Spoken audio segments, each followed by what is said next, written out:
I was never the favorite granddaughter. In fact, I was never anything to my family except a burden. Since I was little, I noticed that my mother and uncles treated me differently. While my cousins received expensive gifts for Christmas, I got socks. While they had lavish birthday parties, I had a simple cake, if that. But there was one person who was always by my side, my grandmother, Margaret. She was the only one who truly saw me. When I cried because my mother ignored me, it was my grandmother, who held me and said, "You don't need them, my dear. You have me." Margaret wasn't just a grandmother. She was my real family. She taught me how to cook, how to sew, and most importantly, how to never feel less than anyone else. She always told me I was strong, intelligent, and that one day I would find my own path. But my family hated our relationship. To them, my grandmother was just a wealthy old woman, and I was nothing more than a leech. I constantly heard their venomous remarks. "Do you really think she likes you? She just feels sorry for you. No point sucking up to Grandma, dear. In the end, everything will be ours." I pretended not to care. I knew that the only thing my mother and uncles cared about was my grandmother's money. They never truly loved her. For years, they just waited for her to die so they could get their hands on her inheritance. But life has its own twists.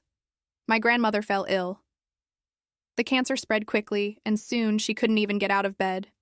I was the only one who stayed by her side every day, holding her hand, reading her favorite books, cooking for her. My family? They barely showed up. The only thing they cared to ask the doctors was how much time she had left. The last time I saw her conscious, she held my hand with a surprising strength for someone so fragile and whispered, "Don't worry, my dear. I took care of everything."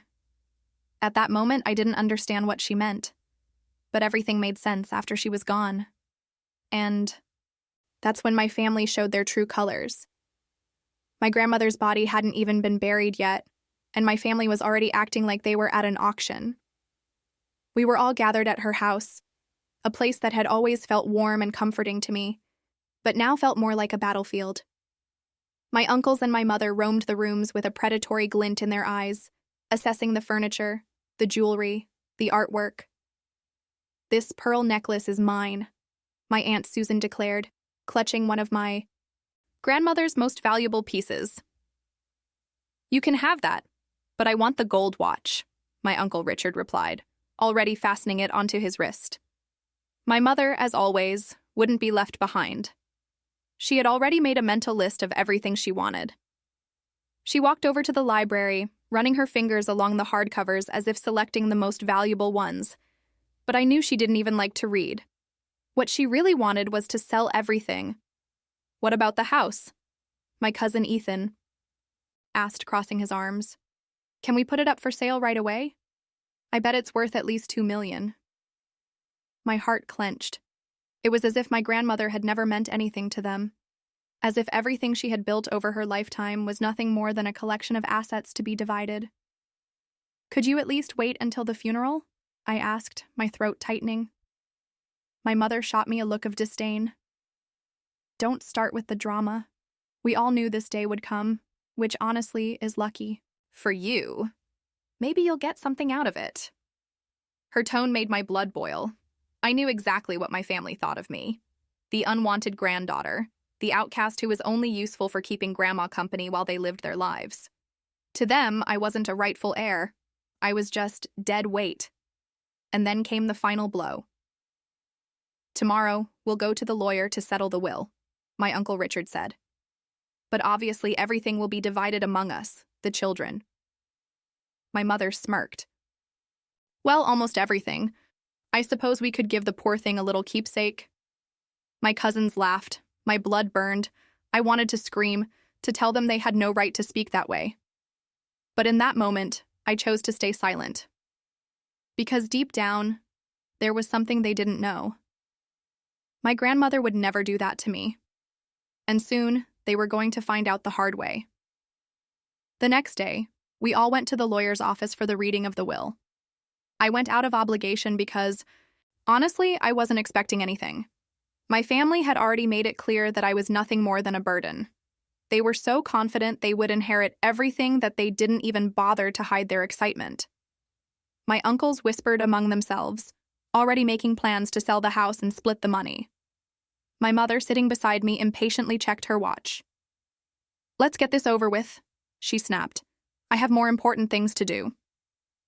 The lawyer, a serious man of few words, adjusted his glasses and opened a sealed envelope. Mrs. Margaret Johnson left a clear and legally registered will, he began in a formal tone. As you all know, her fortune includes real estate, investments, and assets worth millions of dollars. I saw my mother and uncles exchange greedy glances. That being said, let's proceed with her final wishes. He cleared his throat and began reading.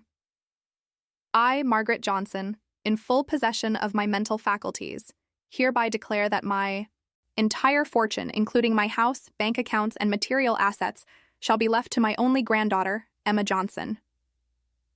Silence. I froze. My mother and uncles, they stood still for a second, as if they hadn't fully processed what they had just heard. And then suddenly, the room exploded into chaos. What?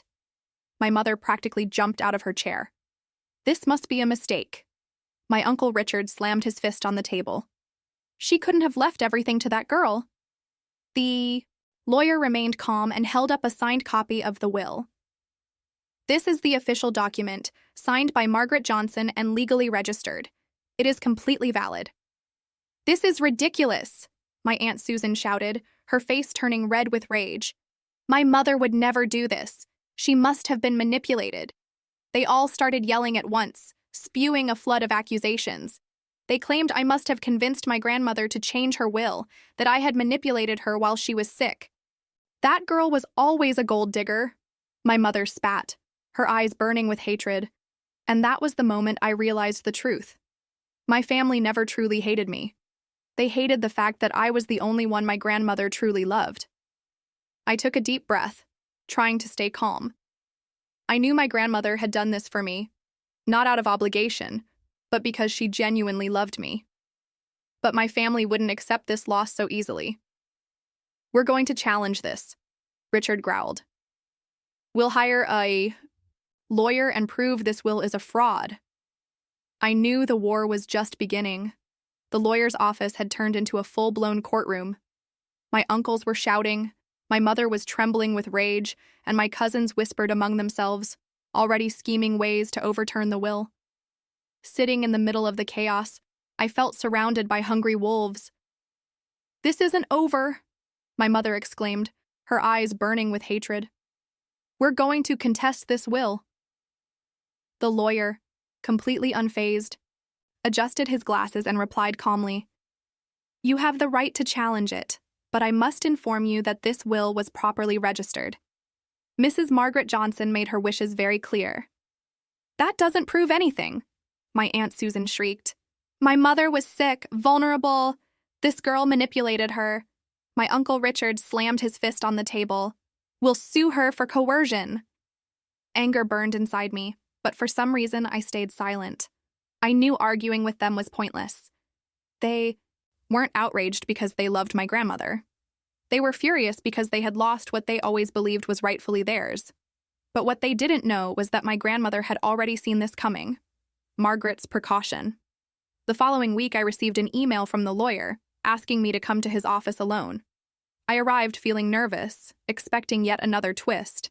But when I sat down, he gave me a small smile and pulled out a brown envelope. "Your grandmother was a very wise woman, Emma," he said, placing the envelope on the table.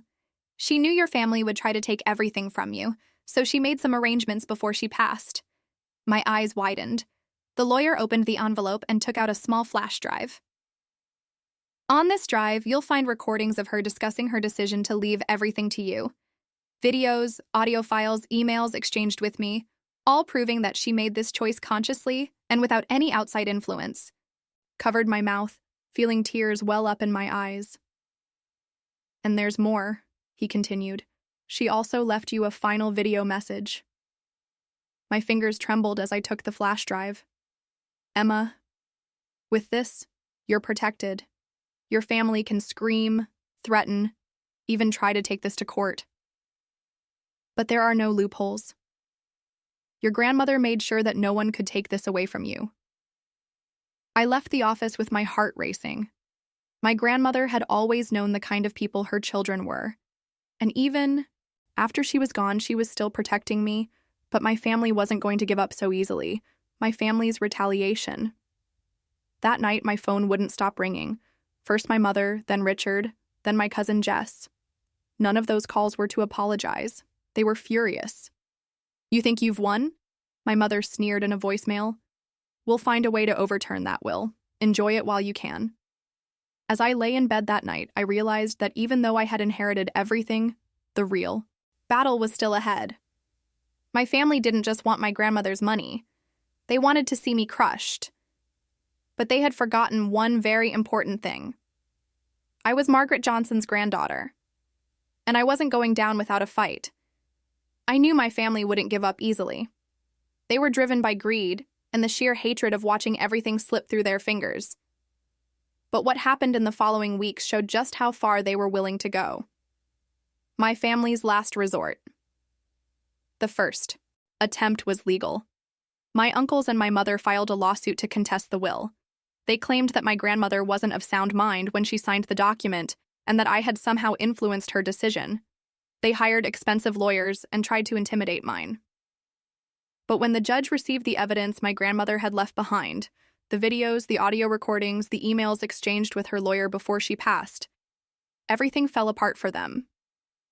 I will never forget the day of the final hearing. My mother sat on the other side of the courtroom, shooting daggers at me with her eyes.